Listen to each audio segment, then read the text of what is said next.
आप स्क्रीन पे देख पा रहे हो क्लास 9 के स्टूडेंट्स। हम लोग आज एक क्वेश्चन को सॉल्व करने वाले हैं। फॉर लूप के ही एक क्वेश्चन है।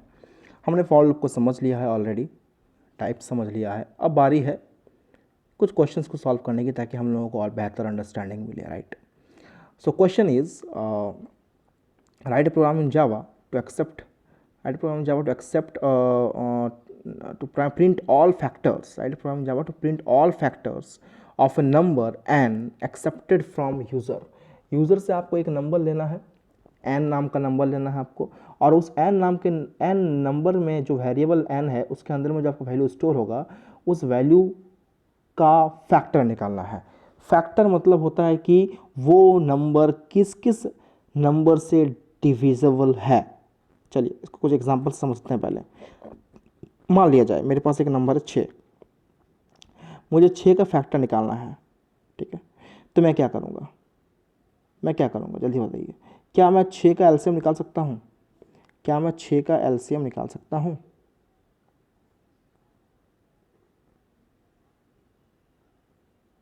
कितना जाएगा? सबसे पहले 1 6 जा 6, ऑब्वियस ही बात है, जाएगा ये 1 6 जा 6 से।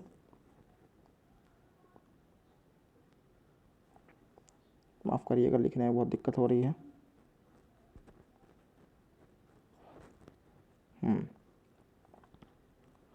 फिर 2 3 जा 6, और कुछ जाएगा नंबर और किसी नंबर से नहीं जाएगा, यानी कि इसका फैक्टर हो गया 1 2 3। चलिए एलसीएम आपको नहीं भी अगर समझ में आ रहा है तो कोई दिक्कत वाला बात नहीं है। आप एक सिंपल भी बात बता सकते हो कि 6 किस किस के टेबल में आता है, 6 किसके किसके टेबल में आता है, जल्दी बता दो। तो आप बोलोगे सर 1 का टेबल में आता है, 1 का टेबल में आता है, और 2 के टेबल में आता है, और 3 के टेबल में आता है, और 6 खुद के टेबल में भी आता है ना। तो एलसीएम वाला का नहीं, उसमें सारे नहीं निकलेंगे तो आप इससे भी निकाल सकते हो कि इसका 4 फैक्टर है। फैक्टर का मतलब समझ में आ गया। अब अगर हम पूछे आपको कि बताइए 12 का क्या क्या फैक्टर हो सकता है, तो 12 का 1 हो सकता है, 2 का टेबल में आता है 12, 3 का टेबल में आता है 12, 4 का टेबल में आता है 12, 6 का टेबल में आता है 12, और 12 खुद का टेबल में जाता है। तो कितना होगा फैक्टर? 1 2 3 4 5 6। यानी कि फैक्टर निकालने के लिए सिंपल एक बात समझ में आ रहा है कि कोई भी नंबर को हम लोग बारी बारी से डिवाइड करेंगे। 1 से करेंगे, 2 से करेंगे, 3 से करेंगे, 4 से करेंगे, फिर यहाँ 5 से भी करके देखेंगे, फिर 6 से करेंगे, फिर 7 से करके देखेंगे, 8 से, 9 से, 10 से, 11 से, फिर 12 से करेंगे, फिर 13 से करेंगे, 14 से 13 फॉर्ड करके फ़ायदा नहीं है, क्योंकि नॉर्मली कोई भी नंबर जो है वो खुद तक ही डिवाइड होगा। इससे बड़ा नंबर से डिवाइड थोड़े ना होगा। 13 से थोड़े डिवाइड होगा 12, 24 से 12 थोड़े डिवाइड होगा। तो इसका मतलब है कि हम लोगों का जो डिवीज़न करने का जो काम है वो शुरू करेंगे 1 के साथ और ख़त्म करेंगे उस नंबर तक। बात क्लियर हुआ? ये बात क्लियर हो गया होगा आपको कि हम लोग नंबर को डिवाइड करना शुरू करेंगे कहाँ से? 1 से, और कहाँ तक चलाएंगे? उस नंबर तक चलाएंगे। एक एग्जाम्पल और देख लेते हैं छोटा सा। 14 है मेरे पास, करो डिवाइड। 1 से करेंगे डिवाइड, शुरू करेंगे 1 से, कितना हो जाएगा? 1 होगा।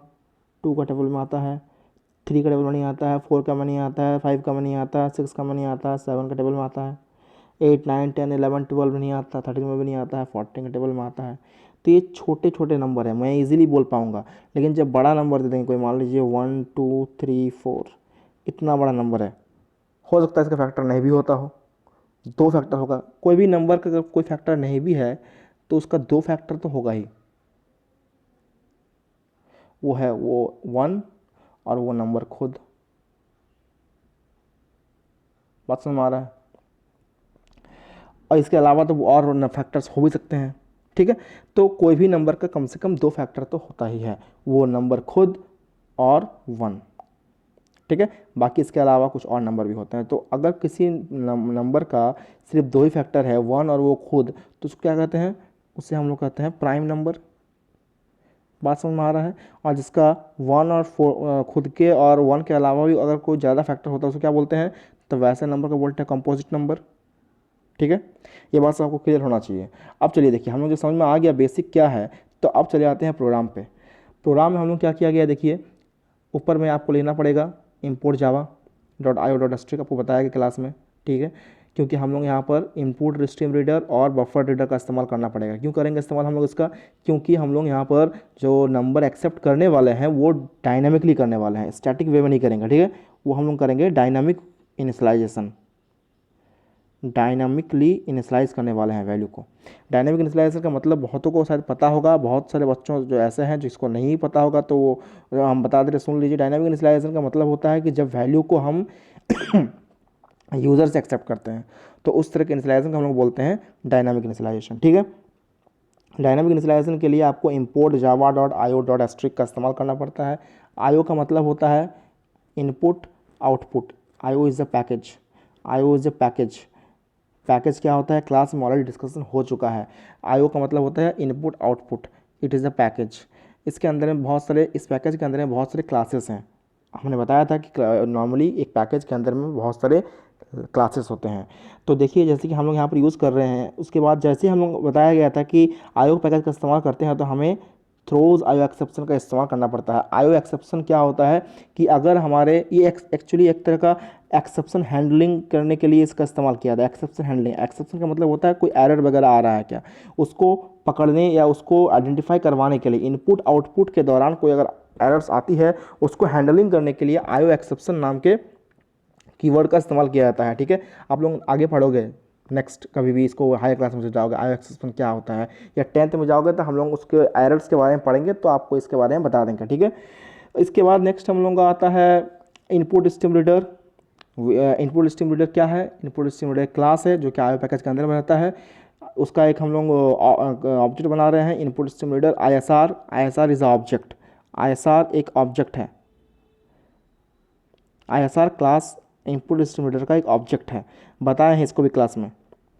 अगर नहीं बताए हैं तो डेफिनेटली स्कूल खुलने तो और अच्छे से हम लोग पढ़ाई करेंगे, लेकिन फिलहाल इतना समझ लो कि इनपुट स्ट्रीम रीडर एक क्लास है जिस क्लास का ISR एक ऑब्जेक्ट है। ठीक है, तो ये दोनों लाइन, और ऐसे ही बफर रीडर भी एक क्लास है, इसका PR नाम का जो है एक ऑब्जेक्ट है। ठीक है, ये दोनों काम करने के बाद इसके बारे में डेप्थ में बात करेंगे बाद में, हम लोग फिलहाल आगे बढ़ते हैं। system.out.print, एक नंबर हमको प्रिंट कर लेना है। सबसे पहले वो नंबर n है हम लोगों का, n के अंदर में कोई भी वैल्यू हम लोग को स्टोर करना है, वैल्यू उसके अंदर में। चलो ठीक है, n के अंदर वैल्यू स्टोर करेंगे हम लोग। उसके बाद क्या है कि n equal to integer dot parse int br dot read line. इसका क्या मतलब क्या होता है कि br डॉट रीड लाइन का जो स्टेटमेंट है ये जावा में स्ट्रिंग के लिए इस्तेमाल होता है। स्ट्रिंग के लिए नॉर्मली स्ट्रिंग वैल्यू को स्टोर करने के लिए हम लोग br डॉट रीड लाइन का इस्तेमाल करते हैं। ठीक है, लेकिन हम लोग जो वही वैल्यू स्टोर करेंगे अभी वो तो स्ट्रिंग के टाइप का नहीं ना होगा, हमको नंबर चाहिए। नंबर इज़ अ इंटीजर, तो हम क्या करते हैं कि उस नंबर यानी कि इंटीजर फॉर्म को लाने के लिए हम लोग स्ट्रिंग को कन्वर्ट करते हैं। यानी जावा में जब हम लोग वैल्यू स्टोर डालते हैं कीबोर्ड से, तो कीबोर्ड से वैल्यू कैसे जाता है, एज अ स्ट्रिंग के फॉर्म में जाता है। ठीक है, अब ये लाइन क्या करती है, ये लाइन क्या करती है कि उस स्ट्रिंग को इंटीजर में कन्वर्ट कर देती है, और कन्वर्ट करने के बाद n नाम के वेरिएबल के अंदर में स्टोर कर देगा। बात समझ में आया, इस लाइन का यही काम है। अब आगे देखिए, एक वेरिएबल और लिया गया है i नाम का, क्योंकि हम लोग लूप चलाएंगे, बिना लूप का ये काम होने वाला नहीं है। लूप में क्या हो रहा है, हमने कहा था कि कहाँ से चेक करना शुरू करते हैं, चेक करना शुरू करते हैं 1 से, और चलता कहाँ तक है, उस नंबर तक। बात समझ में आया, तो हम यहाँ पर शुरू किए हैं, देखो चेक करना शुरू किए हैं, चेक करना शुरू किए हैं 1 से, i इक्वल टू 1, और i का वैल्यू कहाँ तक चेक कर रहे हैं, i less than equal to n, यानी कि i का वैल्यू कहाँ तक चलेगा, i का वैल्यू n से छोटा होगा तो भी चलेगा, और n के बराबर होगा तो भी चलेगा। यानी कि i का वैल्यू जब 1 है तब वो n से छोटा होगा, मान लो n के अंदर में 10 स्टोर है, n के अंदर में कितना स्टोर है 10, तो 1 अगर होगा तो चलेगा लूप, 2 अगर होगा तो भी चलेगा, 3 अगर होगा तो भी चलेगा, 4 होगा तो भी चलेगा, 5 होगा तो भी चलेगा लूप। इस तरह से चलते चलते 9 होगा तो लूप चलेगा, 10 होगा तो भी लूप चलेगा, जैसे 11 हो जाएगा वैसे लूप बंद हो जाएगा। क्योंकि हम लोग कंडीशन क्या डाला है, n का जो भी वैल्यू होगा उससे कम या उसके बराबर तक हम लोग का लूप चलेगा।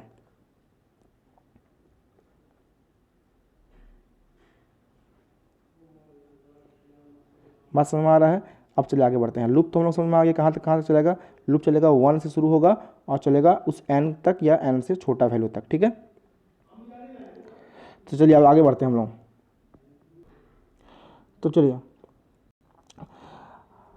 सबसे पहले हम लोग क्या किया गया है कि f नाम का एक वेरिएबल लिए हैं, उस f नाम के वेरिएबल के अंदर में एक वैल्यू स्टोर कर रहे हैं। देखिए क्या वैल्यू स्टोर कर रहे हैं, तो उसमें स्टोर कर रहे हैं जो भी हम n लिए हैं उसको डिवाइड कर रहे हैं i से, और रिमाइंडर जो आ रहा है वो स्टोर कर रहे हैं f के अंदर में।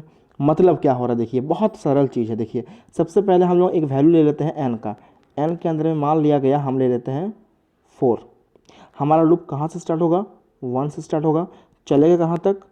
4 तक चलेगा, क्योंकि वहाँ लिखा हुआ ना i less than equal to 4, तो 1 से चलेगा 4 तक जाएगा। तो सबसे पहले i का वैल्यू तो 1 है ना। अब क्या कर रहे हैं, f के अंदर में हम स्टोर कर रहे हैं n मोड i, n का वैल्यू है 4, मोड i का वैल्यू 1। तो इसका मतलब क्या होगा? इसका मतलब हो जाएगा कि 4 को डिवाइड करो 1 से, कितना हो रहा है? 1 4 जा 4, ठीक है, 1 4 जा 4। तो रिमाइंडर कितना आ गया? जल्दी, रिमाइंडर कितना आ गया? रिमाइंडर 0 आ गया, है ना। अब ये मोड का मतलब क्या होता है? मोड का मतलब होता है रिमाइंडर फाइंड करना, और ये स्लैश का मतलब क्या होता है? क्वेश्चन फाइंड करना, राइट। ये हम लोग क्लास में बताए हैं आपको ऑलरेडी। तो यहाँ पर हम लोगों को f के अंदर में क्या मिल जाएगा वैल्यू? सबसे पहली बार में हमें f का वैल्यू मिल जाएगा 0।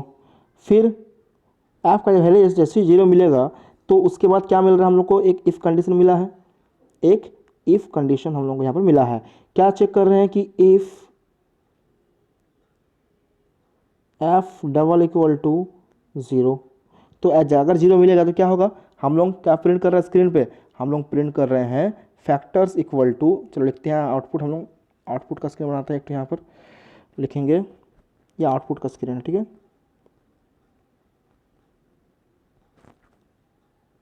चलिए तो लिखेंगे फैक्टर्स इक्वल टू, सबसे पहले क्या प्रिंट किया है? फैक्टर में क्या प्रिंट किया? जल्दी देखो, फैक्टर में प्रिंट किए हैं आई के वैल्यू को, यानी कि आई का वैल्यू अभी क्या है? आई का वैल्यू अभी 1 है। तो स्क्रीन पे क्या प्रिंट हो जाएगा हम लोगों का? Factor equal to 1। बात क्लियर? जैसे ये प्रिंट होगा वैसे ही क्या हो जाएगा, फिर हम लोग का यहाँ पर चला आएगा। यहाँ आने के बाद कहाँ पर जाएगा? इसके पास जाएगा, नीचे वाला, इस जगह पे, ठीक है। ये जैसे यहाँ पर आएंगे तो वैसे कहाँ चला जाएगा? दोबारा आई के वैल्यू को बढ़ाने के लिए। आई का वैल्यू कितना हो जाएगा? अब 2 हो जाएगा, ठीक है। तो अगेन हम लोग क्या चेक करेंगे कि f का वैल्यू निकालेंगे। क्या होगा f का वैल्यू निकालने के लिए तरीका? वही f equal to n mod i, n का वैल्यू है 4, मोड i का मतलब है 2। जल्दी बताइए, 2 को 4 को 2 से डिवाइड करेंगे तो रिमाइंडर कितना मिलेगा? तो आप बोलोगे सर रिमाइंडर तो 0 मिलेगा, कि 2 से पूरा डिवाइड हो जाएगा। इसका मतलब रिमाइंडर हम लोग अगेन 0 मिला। अगेन 0 मिला तो हम फिर से ये वाला चेक करेंगे, फिर चेक करेंगे तो फिर घुस जाएंगे अंदर में, क्योंकि f का वैल्यू तो 0 है ना। तो जैसे ये घुसेंगे अंदर तो फिर से मिलेगा फैक्टर इक्वल टू i, फिर प्रिंट होगा फैक्टर इक्वल टू आई का वैल्यू कितना है? 2 है, तो दूसरा फैक्टर मिल गया हमको। चलिए इस तरह से जाएगा हम लोग का। इसके बाद कहाँ पर आएंगे? इस जगह पर आएंगे। ये क्या करेगा? फिर इसको यहाँ भेज देगा। ये क्या करेगा? उसको फिर आई के वैल्यू को एक स्टेप बढ़ाने के लिए भेज देगा। आई के वैल्यू कितना हो जाएगा अब? 3। जैसे 3 होगा तो अगेन हम लोग चेक करेंगे कि f equal to n mod 3। तो क्या 3 का टेबल में 4 से पूरा डिवाइड होगा? तो बोलोगे सर नहीं होगा।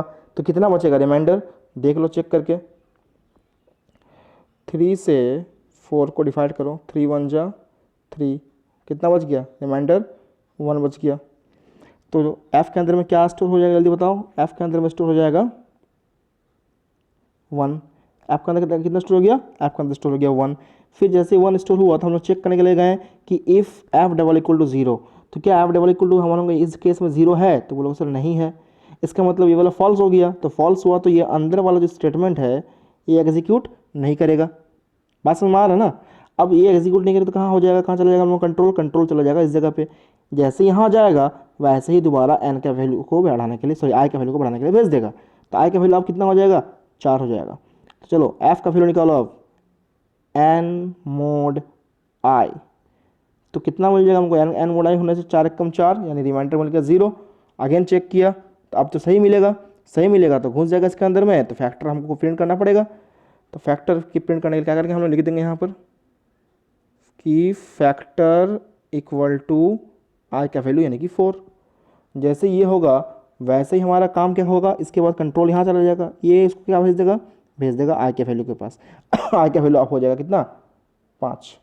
जैसे ही 5 होगा चेक करेगा क्या आई का वैल्यू एन से छोटा है, तो भाई आई का वैल्यू तो हम लोगों का है 5, क्या वो एन के वैल्यू छोटा है, नहीं है। क्या इन दोनों बराबर है, नहीं है। जैसे ये खत्म हो जाएगा तो लूप पूरा पूरा टर्मिनेट हो जाएगा। बात समझ में आ रहा है, लूप पूरा पूरा टर्मिनेट हो जाएगा। जैसे टर्मिनेट होगा तो हम लोगों का काम खत्म, पैसा हजम, यानी कि हम लोग स्क्रीन पे अल्टीमेटली क्या प्रिंट हो जाएगा, स्क्रीन पे प्रिंट हो जाएगा यही वाला चीज़। बात क्लियर हो चुका होगा आप लोगों को, ठीक है। यही हम लोग इसमें काम कर रहे थे बार बार, तब से हम लोग समझाने की कोशिश भी आपको कर रहे थे बहुत देर से कि एक्चुअली में फैक्टर हम लोग कैसे निकालते हैं, ठीक है। तो ये आपको उम्मीद करते हैं कि बहुत बेहतर समझ में आया होगा। अब अगर कुछ भी इसमें अगर फिर भी दिक्कत रह जाता है तो आप डेफिनेटली मुझसे पूछिएगा नेक्स्ट वीडियो में, हाँ आपको उसको डेफिनेटली सॉल्व करने का जो है कोशिश करेंगे। तब तक के लिए आप इस वीडियो को देखिए। हाँ एक चीज़ आपको बताने भूल जा रहे हैं, इसको हम लोग रन करके दिखाएंगे आपको अभी हम, कि इसको रन करने से कैसा स्क्रीन पे इसका रिजल्ट प्रिंट होगा, वो आपको हम रन करके दिखाएंगे अभी। तो चलिए चलते हैं हम लोग रन वाले स्क्रीन पे फटाफट। आप देख सकते हो हमारे इधर जो मोबाइल पे दिख रहा है आपको स्क्रीन पे, ये मेरा कोडिंग स्क्रीन है। मोबाइल में मैं कोड करता हूँ, उसके लिए मुझे कंप्यूटर की ज़रूरत नहीं पड़ता है, मोबाइल में हम कोडिंग कर पाते हैं इजीली, कोई दिक्कत नहीं होता है, ठीक है।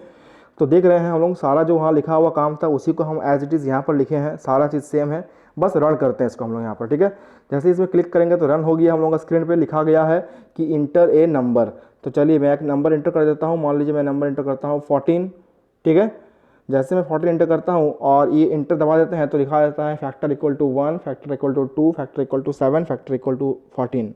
तो कितना फैक्टर आ गया, 4 फैक्टर आ गया। ऑब्वियस सी बात है 14 का 4 ही फैक्टर होता है, तो यह यहाँ पर आ गया।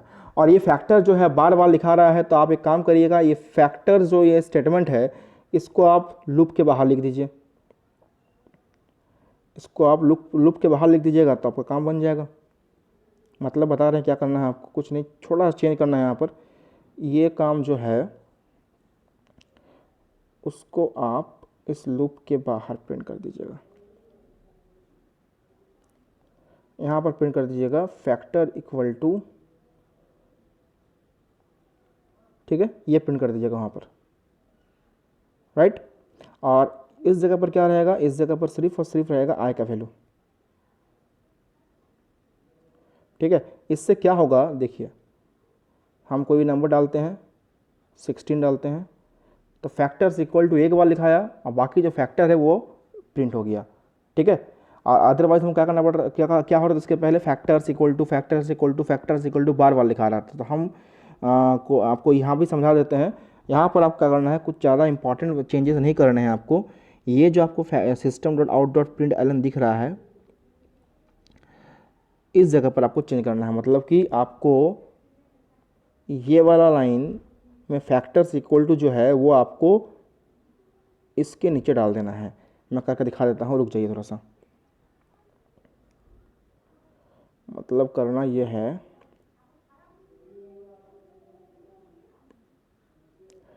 करना बस इतना है, इसको हम लोग कॉपी कर लेते हैं और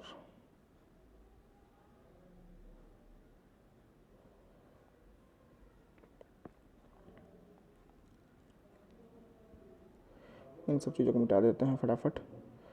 चलिए इसके साइज़ को बड़ा कर देते हैं और इसको प्रिंट करना है आपको बिल्कुल इसके नीचे,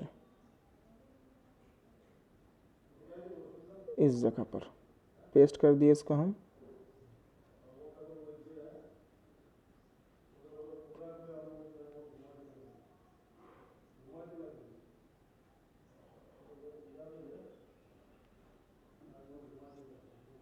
बस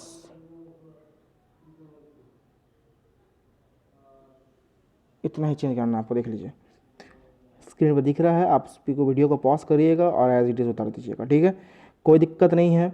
अच्छे से देखिए वीडियो को, आपको समझ में बेहतर आया होगा। Take care, good bye.